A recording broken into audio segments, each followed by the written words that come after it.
నుంచి వచ్చారు? పశ్చిమ గోదావరి జిల్లా తణుకు నుంచి వచ్చామండి. ఎలా అనిపించిందమ్మా దసరా ఉత్సవాలు ఇక్కడ ఎలా అనిపిస్తుందమ్మా? చాలా బాగున్నాయండి. అమ్మవారు అయితే ఈ రోజు దర్శనం చాలా బాగా జరిగింది.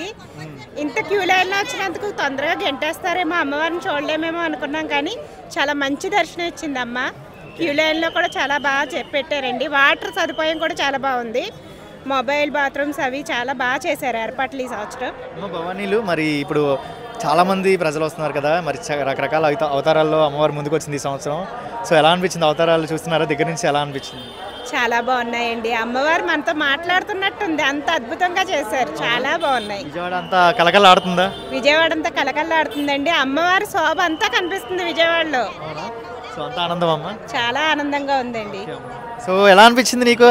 ఎంజాయ్ చేసావా? భవానీ చెప్పు. జై భవానీ చెప్పు. జై భవానీ అను. జై భవానీ. గట్టిగా జై భవానీ. జై భవానీ. ఓకే. సో వెళ్ళాం, అవతారం చూసావా? అమ్మవారిని చూసావా? హ్యాపీ దసరా. హ్యాపీ దసరా. ఎక్కడి నుంచి వచ్చావు? చీడిగమల. చీడిగమల. ఓ అంత దూరం నుంచి వస్తావా? భవానీ మాల్ ఇప్పుడే వేసావు, ఫస్ట్ టైమా? Oh nice Bhavani. Second happy Dasara. నేనేమేంటి? Tanisha. Tanisha Bhavani. Okay nice, thank you.